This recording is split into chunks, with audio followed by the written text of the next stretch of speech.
성도 여러분 안녕하세요. 오늘도 하나님께서 주시는 귀한 하루를 하나님 말씀으로 지혜롭게 살아가시길 바랍니다. 오늘 하나님께서 우리에게 주시는 말씀은 사무엘상 8장 10절에서 17절입니다.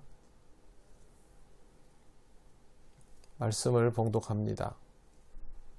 사무엘이 왕을 요구하는 백성에게 여호와의 모든 말씀을 말하여 이르되 너희를 다스릴 왕의 제도는 이러하니라. 그가 너희 아들들을 데려다가 그의 병거와 말을 어거하게 하리니 그들이 그 병거 앞에서 달릴 것이며 그가 또 너희의 아들들의 천부장과 50부장을 삼을 것이며 자기 밭을 갈게 하고 자기 추수를 하게 할 것이며 자기 무기와 병거의 장비도 만들게 할 것이며 그가 또 너희의 딸들을 데려다가 향료 만드는 자와 요리하는 자와 떡 굽는 자로 삼을 것이며 그가 또 너희의 밭과 포도원과 감람원에서 제일 좋은 것을 가져다가 자기의 신하들에게 줄 것이며 그가 또 너희의 곡식과 포도원 소산의 11조를 거두어 자기의 관리와 신하에게 줄 것이며 그가 또 너희의 노비와 가장 아름다운 소년과 나귀들을 끌어다가 자기 일을 시킬 것이며 너희의 양떼의 10분의 1을 거두어 가리니 너희가 그의 종이 될 것이라. 아멘. 하나님께서 이제 왕의 제도를 설명해 주십니다. 그런데 제도가 어떤가를 설명하시는 게 아니라 사무엘을 통해서 왕정이 백성에게 직접적으로 어떤 영향을 미치는지를 알려주십니다. 내용을 살펴보면 11절 그가 너희 아들들을 데려다가 그의 병거와 말을 어거하게 하리니 그들이 그 병거 앞에서 달릴 것이며 백성은 왕의 말을 끌고 병거를 책임질 사람들이 됩니다. 당연히 왕의 말도 키워야 되겠죠. 병거도 관리해야 되는 사람들입니다. 12절 그가 또 너희의 아들들을 천부장과 50부장을 삼을 것이며 군인으로 징집된다는 뜻입니다. 왕은 백성을 보호한다는 미명 아래 필요시 군인으로 징집할 수 있었습니다. 물론 승리하면 약간의 보상이 따르지만 목숨을 잃는 일이 허다했기 때문에 누구도 반기지 않을 상황이 됩니다. 하지만 왕의 징집 명령을 거부하기는 어렵습니다. 사사시대처럼 백성이 자발적으로 나서는 의용군 스타일도 아닙니다. 역사 속에는 이렇게 왕이 강제로 징집해서 목숨을 잃는 사람들이 얼마나 많이 나오는지 모릅니다. 자기 밭을 갈게 하고 자기 추수를 하게 할 것이며 여기에서 자기는 백성이 아니라 임금입니다.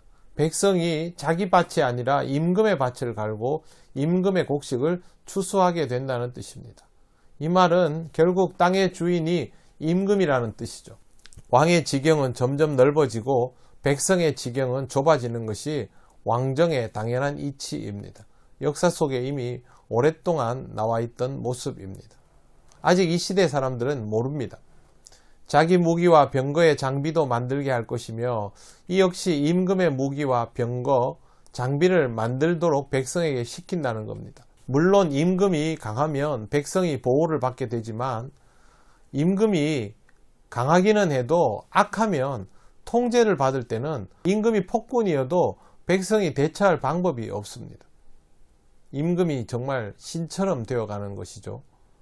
이어지는 내용도 모두 이런 유형에 관한 것입니다. 13절 그가 또 너희의 딸들을 데려다가 향료 만드는 자와 요리하는 자와 떡 굽는 자로 삼을 것이며 온 백성이 왕의 보호를 받기 전에 오히려 왕을 시중 들어야 하는 그런 상황이 되는 것입니다. 14절 그가 또 너희의 밭과 포도원과 감람원에서 제일 좋은 것을 가져다가 자기의 신하들에게 줄 것이며 백성의 밭에서 먹을 걸 가져다가 임금의 신하에게 줍니다. 여기에서 자기의 신하는 백성이 아니라 왕의 편입니다.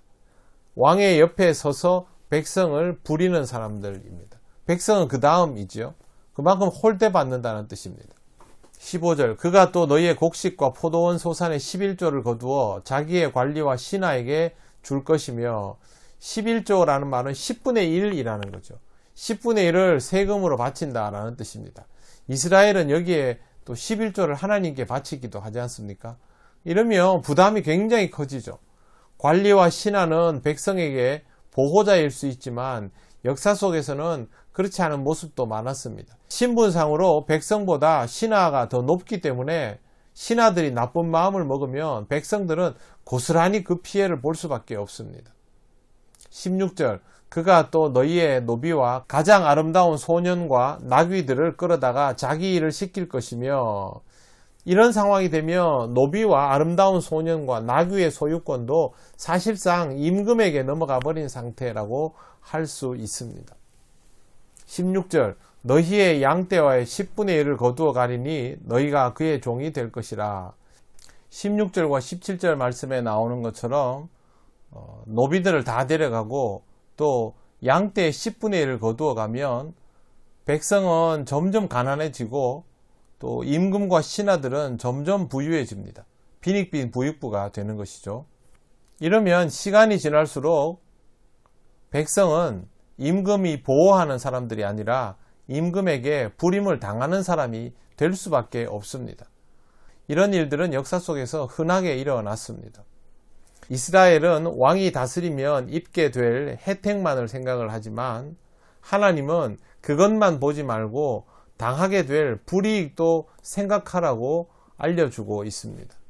세상의 통치자는 그렇습니다. 역사 속에는 훌륭한 임금들이 있습니다.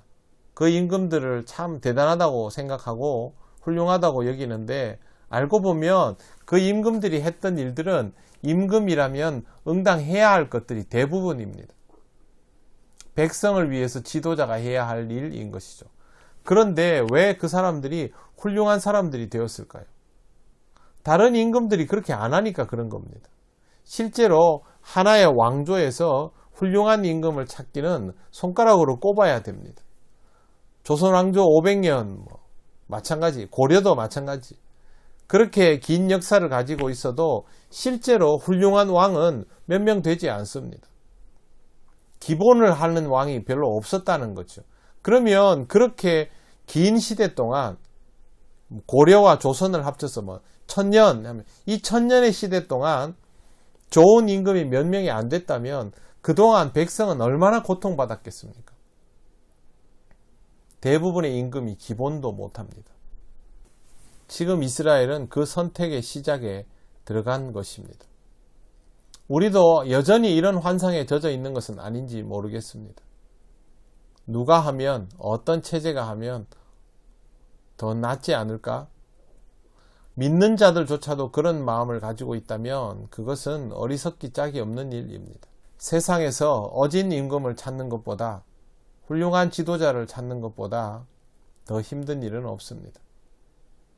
그보다는 먼저 하나님을 믿고 하나님을 의지하고 이 땅의 하나님 통치를 확장해 가는 것이 더 지혜로운 방법입니다. 선택은 자유입니다. 하나님도 그걸 존중하시지만 이 선택에는 반드시 책임이 따른다는 것을 기억하시기 바랍니다. 오늘도 하나님의 말씀을 통하여 조금 더 지혜롭고 겸손한 삶을 살아가시기를 바랍니다. 기도드리겠습니다. 거룩하신 하나님 아버지, 우리의 선택이 어리석지 않게 하시고 하나님이 기뻐하시는 방향으로 이어지게 하시고 하나님의 영광을 드러내는 삶이 되게 하옵소서. 감사드리며 예수님 이름으로 기도드립니다. 아멘.